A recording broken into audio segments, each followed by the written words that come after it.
Hi friends, welcome to No Sleeves Garage. I know it's been a little while. I apologize, been a little busy. We are in fact in the garage here at No Sleeves Garage today, working on a little bit of routine maintenance.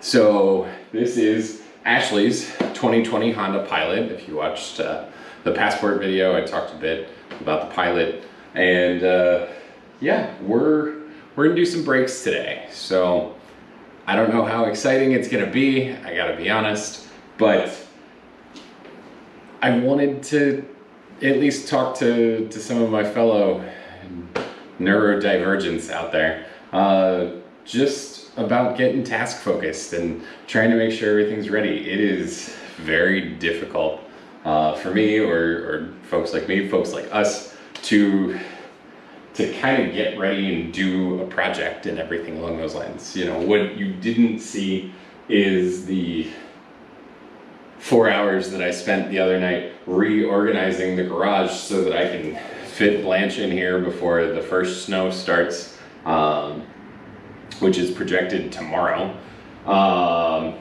and making space so that, you know, I could fit a vehicle like this in here. But that being said, you didn't need to see all of that. It seemed kind of pointless. So what we're gonna do is just kind of go through a couple of things. First thing, I'm just gonna check out all of these brakes and just see how they are, how they look.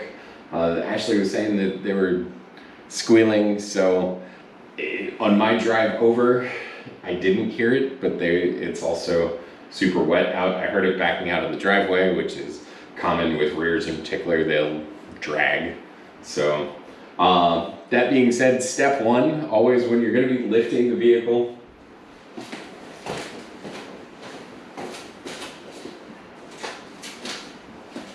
I have one of these on the other side as well, but basically just something to stop the wheels from rolling backwards. Last thing that you want to do when you've got a vehicle up on a jack is to move them away. Now, again, neurodivergence kicked in. Normally what I'm doing, you should have jack stands for as well, just to help support. I will say, I trust this jack incredibly, very much so. The jack stands that I have are actually Harbor Freight jack stands that I found out were recalled because they failed. So because of which I don't necessarily trust those a whole bunch. So we're just gonna be super careful. We're gonna make sure that the jack's locked in place. Second of all, when doing brakes, we are gonna be retracting the caliper piston. So what I always do to not create air bubbles is we're gonna pop the hood and we are going to just pop the cap on the brake fluid reservoir. This way, when we are sending some of that pressure back in, we're not creating a bubble, we're not causing it to blow out, we're not gonna hurt the bladder on the brake booster or any of the brake parts. Cool. Now comes the not as fun or exciting part. You get to listen to me less. You're probably gonna get some awesome music with it. So I'm gonna find a good jack point here. We're gonna start to jack, and then I'm gonna start to loosen the lug nuts on the front left wheel here. And then I'll be back in a minute. We'll talk about how we kind of check on some of these things. So stick with it. All right, we have our jack point. If you don't know what the jack point is, it's gonna be a hard exposed metal surface underneath the car. If you don't know what a jack point is, maybe don't try and take some of this work on yourself. Alrighty. Got my handy 4-way lug wrench. Let's see. There we go.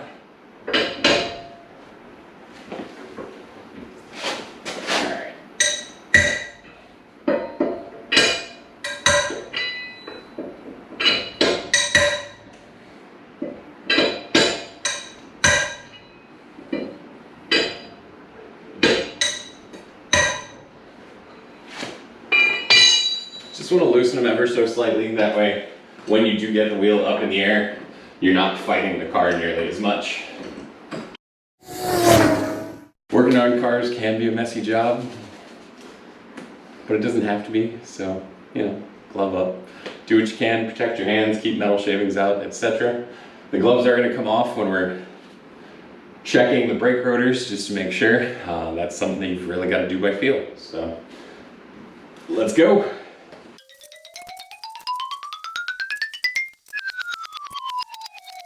We've got our wheel off. Just gonna run my finger over the surface of the brake rotors. Feel if there's any heavy ridges, deep grooves, anything along those lines. Honestly, the rotors feel pretty good. The pads, just want to compare to our new pad and just see.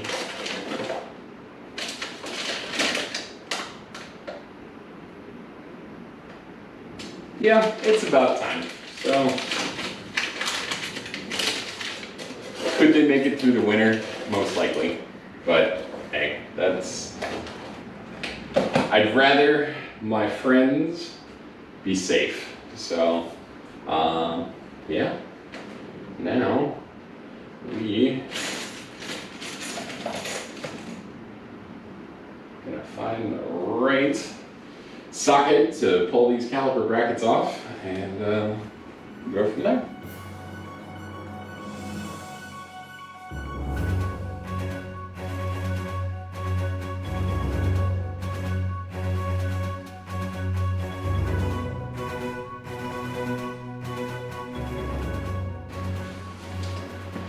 All right, so you'll see here, these are the pads that we've pulled out. These are essentially the new pads. So thickness wise, yeah, these probably had another 15, 20,000 miles on them or so. Does make me curious what the rears look like. We do have rears as well. I was gonna do them all the way around. But I might actually call Ashley and just see what she says. So, cool, I'll check back. Alrighty, so I did hear back from Ashley and we're in agreement. These front pads don't need to be done. So I am going to put this back together.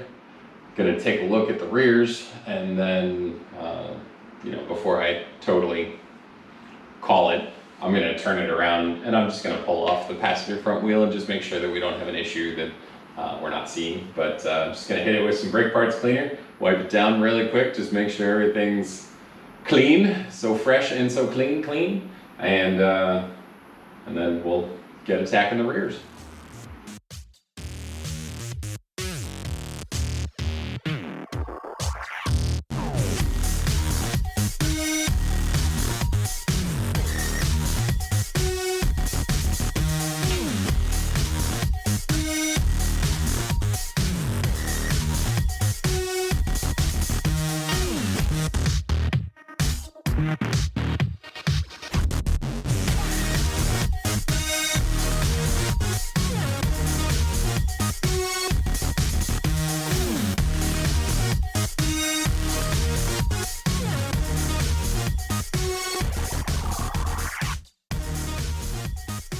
When tightening lugs, always go in a pattern of across. With a 5 lug, you just kind of go with whatever is close enough to a cross until you tighten all 5, but don't do them in a circle. So there we go.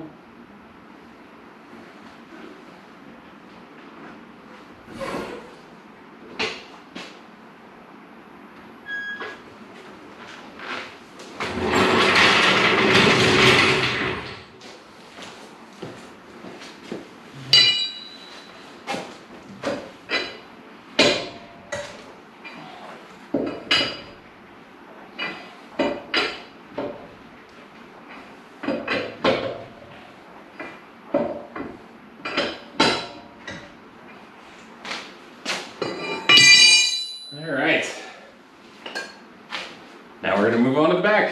Now it's time to move on to the rears. with the rear, we've put the brake caliper in place, or the brake rotor in place, just to stop the front from rolling forward any further.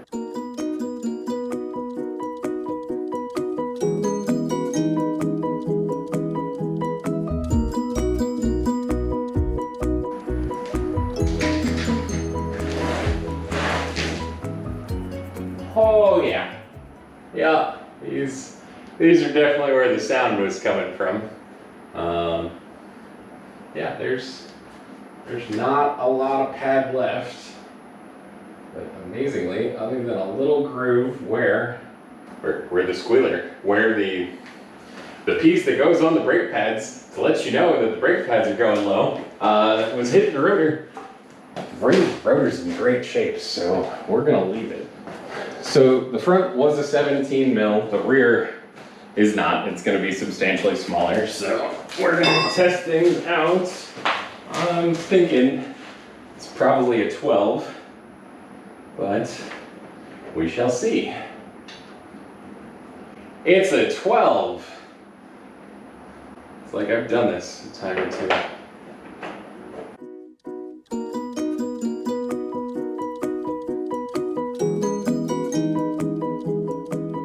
Now, this car has about 75,000 miles on it, so because of which this is most likely the first time the rears are ever being replaced, which is about average. So, you know, I would not call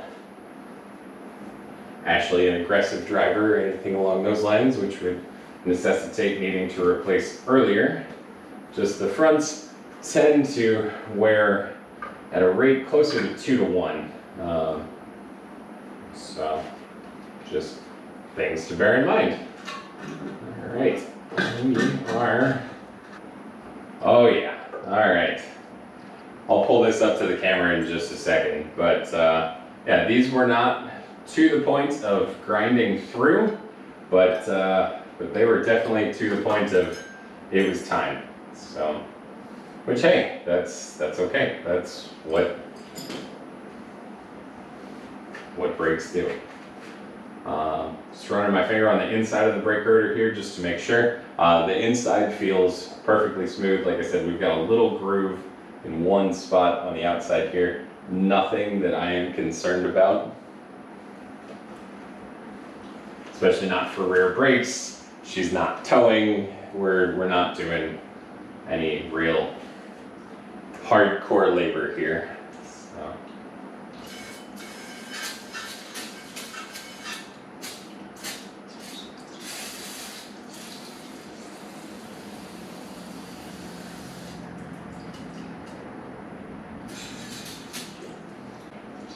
Spray everything down with some brake parts cleaner. Then I am going to take the old brake pad and a C-clamp, and what we're going to do is we're going to retract this caliper. Now, my friends at Advance Auto do have what they call the caliper or the brake caliper tool, caliper piston tool. There's a couple of different things. It is a set that you can rent. I generally do. I just honestly forgot. So the nice part is Honda doesn't use any special keys. Volkswagens have 2 little grooves in them that you have to rotate simultaneously. Those can be a real pain. So because of which that kit has all of the different adapters for anything that you need to do for a caliper retraction. If for some reason you're not an Advance Auto Parts fan, I'm sure AutoZone and O'Reilly do as well. But really, Advance Auto has been really good to me. They always seem to have what I need, and if not, they can get it. And if they can't get it, it probably doesn't exist. So shout out to my man Shane. Shane is call him a commercial account manager around here, and Shane is an old friend, but he is fantastic. This is not a paid promotion in any way, shape, or form from Advance Auto, but Advance, if you're listening, you can send a little my way. So, yeah, we're gonna retract this tool and or retract this caliper, and we're going to put these new rear pads in. All right. Now this is the area where it was critical to pop the cap on that brake fluid reservoir. So this way, as we are retracting the caliper piston, we are sending that fluid back into the line, and we're not creating excess air, we're not creating excess pressure. So this is one of those things, slow and steady does win the race. It is okay to pause throughout this. This is one of those things where a fully manual process will help you the most. So.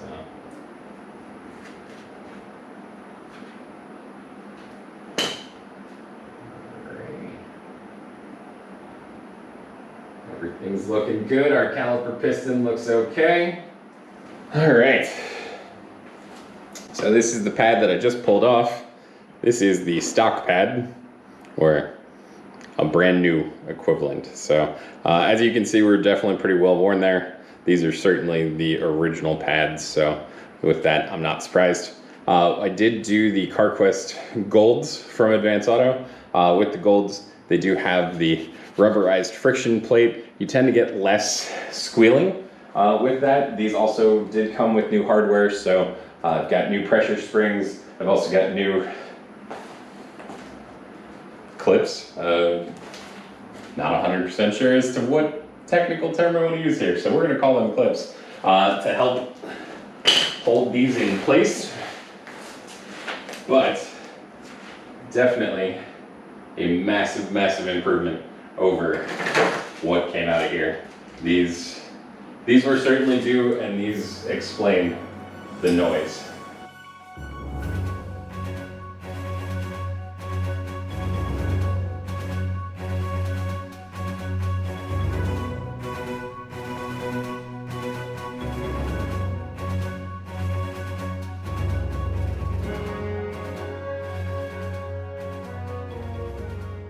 Now in a perfect world scenario, I'd be bleeding these right now, but it's a lot easier, unless you have a hand bleeder, which I do not, to bleed with two people. And unfortunately, Ashley is out of town and John is studying, so I don't necessarily have an extra set of hands. But what I will do is cap up the fluid reservoir. Before I start the engine, I will pressurize the system, then start it, pressurize again. Just kind of let that build up.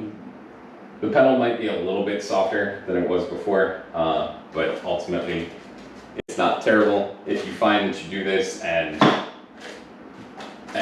it just seems to be continually horrible, then yes, you'll want to pull the wheel back off and do a true bleed on those calipers.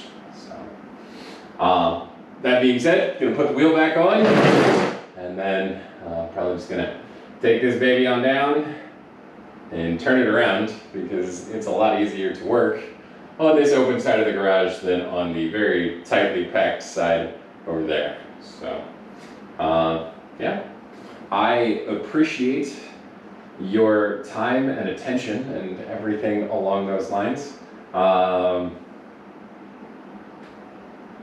Thank you so much for watching. Thank you for participating. I know this isn't kind of what my normal content has looked like thus far. Hopefully I'll be getting some car reviews going again soon. I did hear back from the amazing folks at Crown Ineos, Crown Eurocars.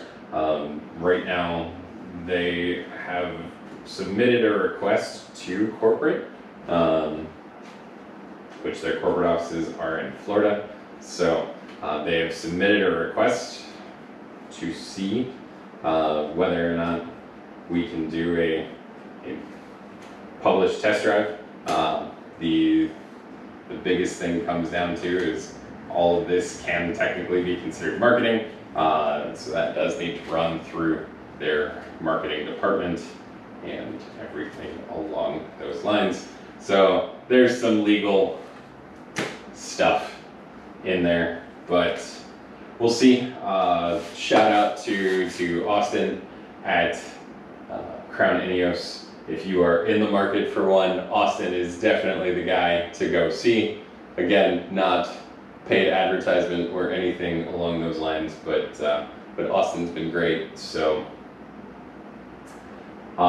please let me know what it is that you'd like to see. Let me know if there's things that you're missing. I did get some great feedback on the Crown Vic, so thank you there. I'm glad that we could take apart a Crown Vic and help you. And you know, so much of this is just kind of learning as you go, and I feel like, yeah, I like to learn as I go, but I like to share what I've learned. So hopefully I've helped someone, anyone. In case you missed at the beginning, it is 17 mil bolts for the fronts, which is a 2-piston caliper, but ultimately the caliper piston reset is going to be the same as we did here in the rear. The rears are 12 millimeter, and yeah, thank you so much for watching. Please like, subscribe, tell your friends, tell anyone who gives a damn. But yeah, thanks for your time. I'll see you soon.